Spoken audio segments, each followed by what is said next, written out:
Hi, here we are again. I'm going to continue using the asteroids in chart work. Today we're going to look at prediction. So before I begin, as always, I want to cover my commercials, just in case you're watching this on YouTube.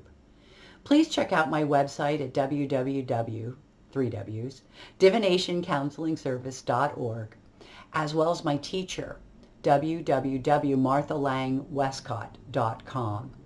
These are outlets for more information on the asteroids, and both of us would be extremely excited to have more people, more astrologers take up the study of the asteroids.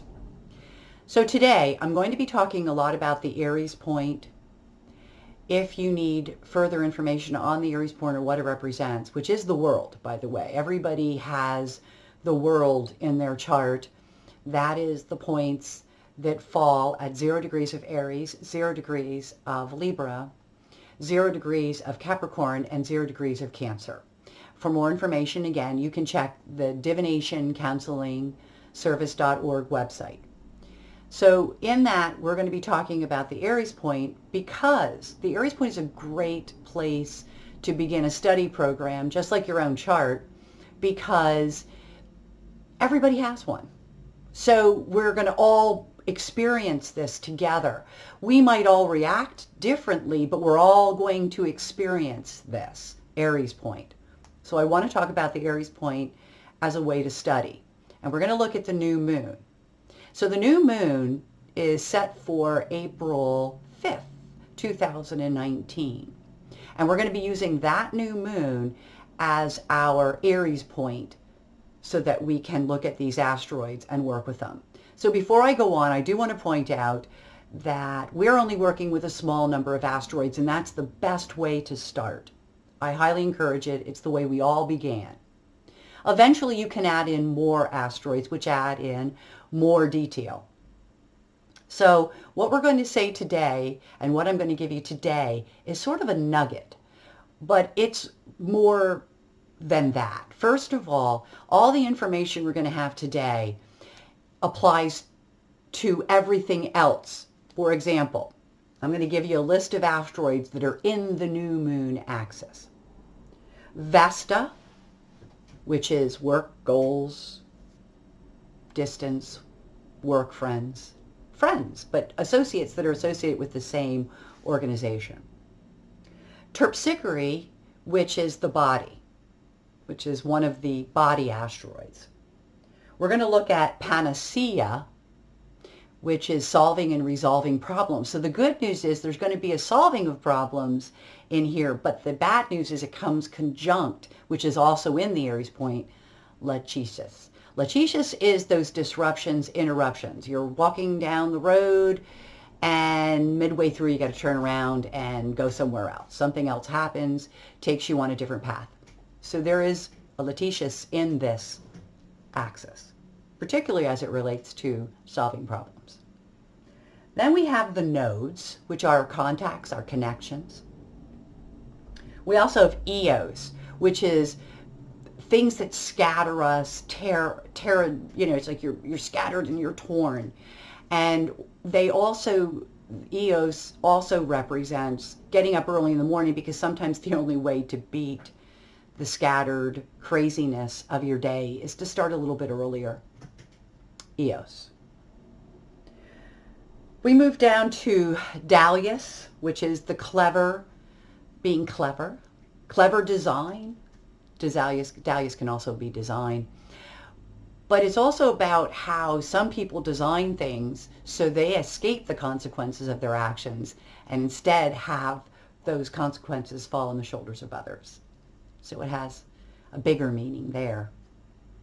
And then there's Atropos, which runs with Dalius, which is endings, which could point out that at the end of something you can see how badly somebody else has scattered all the energy. And so all of the consequences then falling on other people. It could be at the end of a construction project that you see how wonderful a design project is. So it'll be at the end. It can also mean that you want some Dahlia situation to end. So those are the asteroids we're going to work with today, which are I'm going to just say this. They're a fraction of some of the work that I work with. But again, we don't want to take on too many because it will only overwhelm us and we'll learn nothing. So it's better to take a little and to know that there's a lot more information that we're not grasping.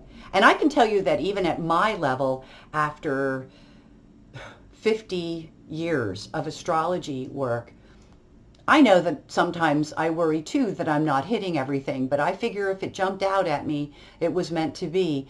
And I do know from the words of my teacher that if we were to gather everything that showed up in a chart, particularly using these asteroids, we would fill a room with knowledge. And unfortunately, that would overwhelm the best of clients. So after a while, too much knowledge becomes overwhelming and it's not helpful to your client. So let's go on. Let's talk about this. So all of these asteroids that I've named have fallen in the same axis, okay? And with that said, it means that they are having conversations with one another. Some of them, as I pointed out, come into the axis with conjunction. And that conjunction is also part of that axis. And it also has a detail to bring to the table.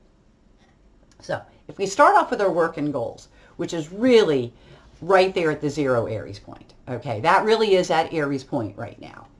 You take that Vesta and you look at things like what are goals? What are the goals that we have as people?